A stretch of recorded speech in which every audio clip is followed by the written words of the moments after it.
stomped. Yeah.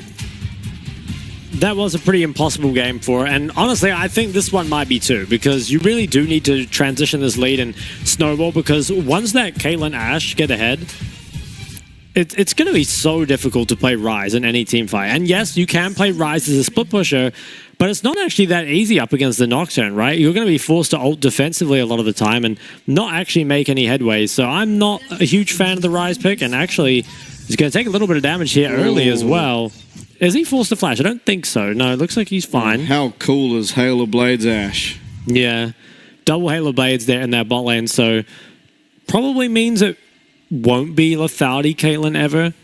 You know, normally play with the first strike if you are going to play that. Yep.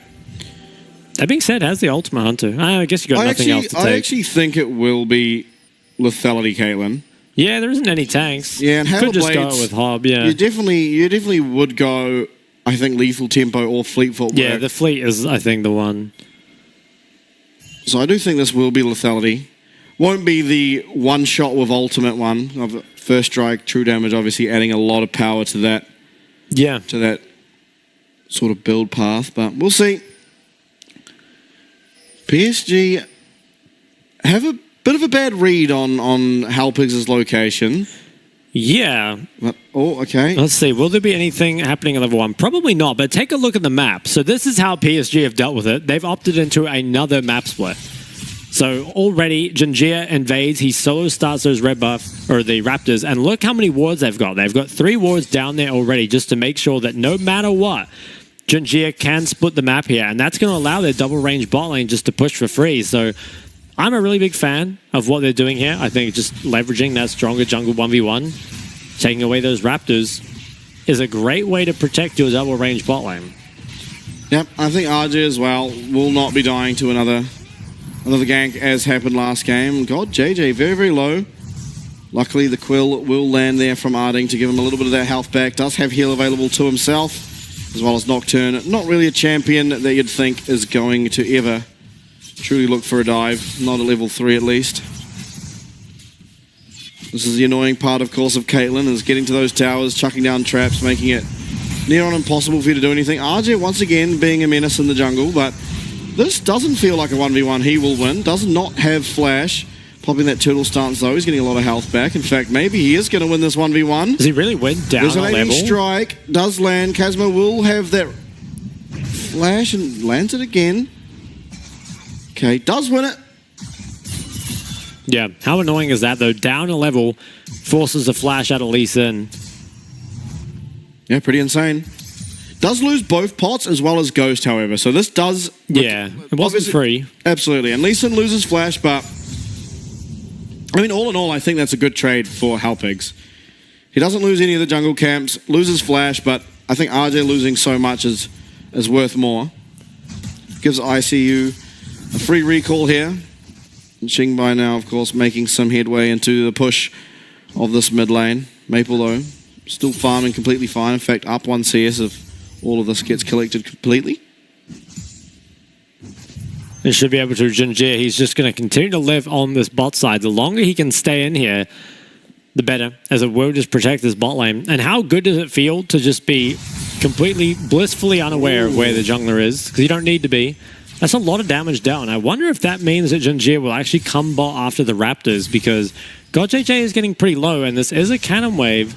Although he's never going to have mid-prior, so always has to keep that in mind. Yeah, and he does have heal, whereas PSG lost both their heal and their barrier in that exchange. So a small win, I think, for Halpigs, as long as they're able to collect some of this minion wave. Jungir now making his way towards these Krugs. And this, I think we're seeing, is why Ashe gets banned every single game. Yeah, very, very hard to lane against, and God JJ, he's getting very low here. Has to be pretty careful. Heal already burned. Lee's on the way, but he's very late. Yeah, we've seen this before, although usually it's the other side of the map. Now, Jungir will be starting up these Krugs. Yeah, so I think that'll actually mean that they'll be fine here. Ooh, Betty takes a tail shot as well, so slowly but surely things are becoming more and more okay for Halpigs. That is going to be a heal now given to God JJ. Spell Shield will block that knock up. Grand Entrance won't find that, and Piercing Arrow does do a sizable amount of damage to Jungir on the Nocturne. CS, though, heavily in favor of this PSG bot lane, which is what you expect of the Caitlyn Ashe lane. And Lee Sin's still hovering as well. PSG, they want to get this last play, but might be punished for it. Okay, Flash does come out. That is going to be Flash's matched. Woody, though, of course, now very vulnerable. Resonating Strike lands. It's going to be first blood going over. Kazma finding the angle, finds the skill shot, picks himself up a first blood. Pressure alleviated from this bot lane. They're going to be able to get this in, get a nice recall off, which is half the challenge against laning this lane. Yep. That plate did eventually fall there, though, so I think PSG did manage to pick up the gold for it. So it wasn't all bad, although giving a first blood over Lee Sin definitely doesn't feel good. Jinjia is going to start these up, and with the AoE, should have no trouble doing them. I see you, though, once again has found himself a small little advantage in the top lane. Oh, Shinbai. What do we think of the early cooldown boots here, the boots of the city? Ooh, hold that thought. We're going to take a look at the replay here, and what he was forced to burn Flash, was just trying to run, but just not enough movement speed. Q connects, wall's taken out, and good for him that the kill went on to the Lee. Back to the cooldown boots, I'm pretty sure it's not good. I think you might just need Mercs this game, because you need the magic resist plus the tenacity, right? Like, you need a tenacity for Ashe, MR for Udyr, Akali, so I'm not sure. I think I would have gone for the Mercs, but obviously didn't have enough gold. And another thing is it might lock him out of going Rotted Ages, because it does just delay that spike even more. So maybe he's going to do something like Ceres Leandries is something that we've seen. I'm not too sure. And honestly, I'm not opposed to that either, because having a bit more of an early spike might be what Hellpigs need. At the same time, if you're picking Ryze into Akali Nocturne, you need to be as tanky as you can get. Ooh. Top lane, though. Yeah, this is really dangerous here for ICU, as the Paranoia comes through, is going to be able to land that kill, and Jinjia picks himself up his first of the game, now 1-1 in kills, and a 400 gold lead to PSG. Yep, nice little pick off there. It's going to allow Arja to crash this wave, maybe take a play on his way out as well. And it looks like it will be the lethality Caitlyn. We'll see which items actually end up getting built. There's a lot of strong that is closed here, but finally we head back onto the map. Okay, we're not on Rift the wall. Herald is being done. And it looks like it should just be given over. So yeah, okay. It is a little win. Of course, taking a look at the gold, it is a fairly comfortable 3k advantage here for PSG, and that's just been extended by RJ taking down that bot lane tower. Yeah, I have to see what they can get done with this Herald. Maybe they can use it to take out the top tower. Maple doesn't have a whole lot of wave clear, and also he is falling behind in the 1v1, so maybe putting all your eggs in the Ryze basket could be the way to go. Yeah, and while Ryze will struggle against the Caitlyn and the Ashe as the game progresses, does have a fairly decent time into the Udyr, the Ryze, and the Akali, especially once... Ooh, hold up.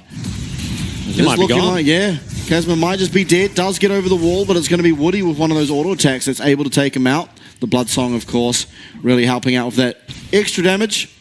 Good pick off there. Did manage to get the Rift Herald for himself, though. Just overextended a little bit, trying to get that red buff. Betty went for the Hubris as a second item there. There's also a couple fists in the air. You see that? Yeah, they're throwing up the fist bumps. Yeah. Oh, no, they're not. They're just there. They're just gliding. Yeah, well, I like the Hubris second from the Caitlyn. I think this is a game that you should be able to snowball. You know, they've got a pretty comfortable lead for themselves and should be able to take this one to a victory if they can continue to put on the pressure. Okay, I justified the Slay for Alistair last game, but I definitely don't think the Sled on the Rakan is all that good. I think Celestial probably finds a bit more value. But I guess, in fairness, Ashe can proc that Celestial fairly easily. Yeah. Kazma here, though, on the invade, he did walk over a pink and then was just caught out by this Ashe roll. The stun lasts so long. And then everyone is just able to pull up. Woody finishes this one off with an auto. Probably survives if not for the Blood Song. Yeah, it did look like it did a lot more than a normal auto would. PSG obviously happy to get back into it. Ryze pick himself up a objective shutdown and critical gold. Yeah, that is pretty good. He needs to accelerate, and he should deal pretty well with the Akali. He's virtually unkillable at this point. He can definitely push her in, and he can also do jungle camps. Really, the problem comes when you need to fight. I think any dragon fight or any actual skirmish is going to be really hard for Ryze here. Yeah, definitely needs Seraphs to be completed. Is quite close, but... Ooh. Okay, Junjie is going to have to use that spell shield. Kazma's trying to get in. It is going to look like a nice fight here. This is a big shutdown. It goes over to the Lee Sin. Certainly not who you want it to be on. Round Warp coming in. Woody going to flash over that wall. Maybe committing all 5 was a bit of a mistake, although the needlework will land. Woody will not be long for this world. Ooh. But on the other side, Betty's looking to try and absolutely one-shot this Lee Sin. Does eventually go down to Maple, but the fight... not so certain. ICU getting very, very low. The piercing arrow takes Maple so low, and Xingbai will not get caught out by that stun from RJ's Udair, but on the top side it is Betty who uses that 90 caliber net, the flash, to secure himself a kill. So all things said and done, it's a 3 for 2 in favor of PSG, but some critical shutdowns being picked up for Halpix. So I think overall Halpix actually winning out on that one. Yeah, I definitely think in terms of gold, the Halpix came out slightly ahead, but I still feel like the gold just going all the way to Betty. You know, a lot of kills picked up there by him. I feel pretty confident in PSG's position. I hope we do get a replay of it. Yeah, because I think Betty played this really, really well. We'll see, though. Junjie, he was in pretty deep. Didn't have any of that top prior, so just disrespecting the Rise move. Is caught out. Almost makes it out here. Nice creative play to try and get on the other side, but just too much CC coming through. And this Rise ult. It was pretty nice. But pay attention here to Betty's trap, because Betty was, he was waiting for the Lee Sin to come. He knew, was getting ready just to play for the one shot and deals so much damage to him. And that's really what allows this fight to be turned around, because now that the Lee Sin is so low, it is, you know, possible for Maple to come through, actually get some damage out. The Varus here, God JJ, did a ton of damage to that Akali, but unfortunately Betty was untouched pretty much the entire fight. And he's getting more and more stacks on his hubris. Yep, currently sitting at 23 of those, and Damage Dealt tells the story. Now, unfortunately, as soon as Rise did get back to base, was able to finish up that Seraphs, of course, a massive power spike for that champion, and would have loved to have had that prior to the fight. Didn't pick up any kills, so just the assist gold assisting there. Might have even had enough had they have recalled first, but was not to be. Now, Dragon is live. It's the Air Dragon. Is one apiece so far, so I think Halpix should feel okay just giving this one up. Giving time to this Gwen to try and get some more items online. RJ being an absolute menace, really. Junjie starting up this Dragon here. Should just go to them. I don't really see a way to contest. Halpix, though, they should be using this time for something. Maybe they can make some play on the top side, or even just take away some of the top side vision. Could be the move. Instead, though, this Dragon is just going to be picked up, and it looks like Halpix will just use the time to reset. Herald does get dropped mid, but I don't think it's going to be able to take the tower. Just a little bit of chunk. And that can be a problem, because that mid tower is pretty much never going to die unless they can get kills at this point. They can't siege it down whatsoever, because that Caitlyn just is too strong. Oh, red buff, sorry. Yeah, got that red buff. It's pretty nice. Junjie does have to be careful here. Don't think he realizes just how many people are there waiting for him, but immediately clears out that Raptor camp and heads on out. Opting for the red smite is Junjie on this Nocturne. Now Halpix, they're re-entering the river. Oh yeah, they've found God JJ. This guy is absolutely dead. Betty's ultimate doing so much damage, but Junjie now might be a little bit caught out. Gwen is in fact immune. Betty trying to run away. Does not have any summoners available. Kazma is going to be going down, and RJ being an absolute menace as he was before. Maple going to clean up 2 quick kills. That's 4 down. Rise does remain, but with that, the Baron's certainly going to be the objective next looked at. Yeah, Maple absolutely styling on them in that fight. And after that early pick onto God JJ, there just wasn't the damage behind it. And this looks like it will be the Baron picked up by PSG. Just shy of 22 minutes here. And what can Halpix do now? I think probably the best thing to do is to quickly try get on the map and try and pick PSG as they get back onto the map, because there isn't much vision on the map for PSG. And you can see that pings onto the bot side jungle from the side of Halpix. They want to get set up nice and early, and if they can kill one of the PSG members nice and early, they can stop this Baron siege. But God JJ caught out, and they try to turn it around onto Junjie here, but has the flash and is able to get out of harm's way, and that double TP now coming through. RJ just able to tank this up forever. In the meantime, Maple, he's hit his Storm Surge, so now has the damage to take out pretty much anyone. 3 items completed here for Betty. He's got that Cyrilda. And no one got picked on the bot side. I think Woody was pretty close, but wisely he respects.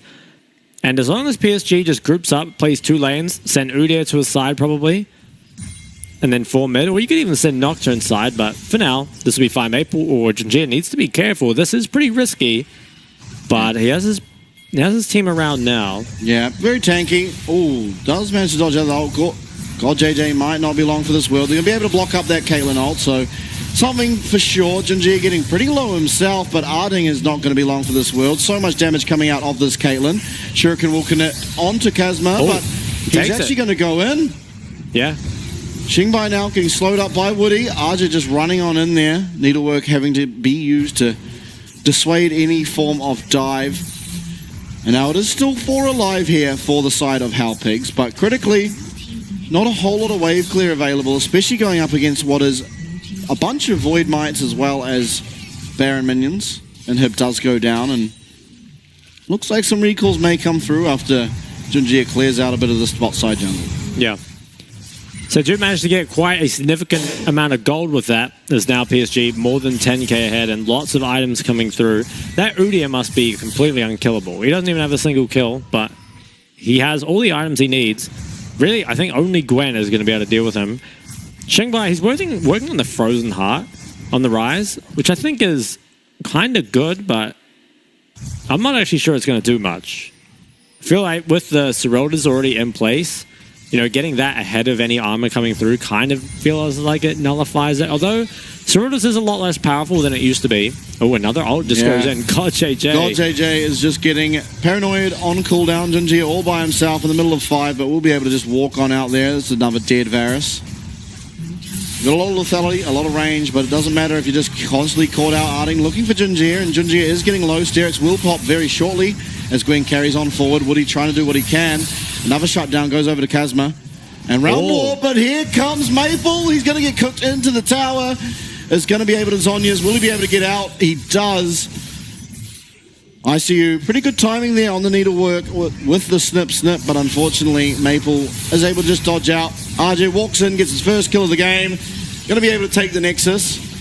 And so after what was a very, very long game 2, well, Xingbai might be trying to stop this. Yeah, Betty's still alive though. Yeah, Betty is still alive. Chain of Corruption misses. 90 caliber net does not. Wow, 10-0 Caitlyn. Yeah. All is said and done. It was a long pause, and we do apologize for that, but I think the result we expected, especially what we saw before the pause, of course. Yeah. If your Nocturne's getting a quadra kill in a competitive game,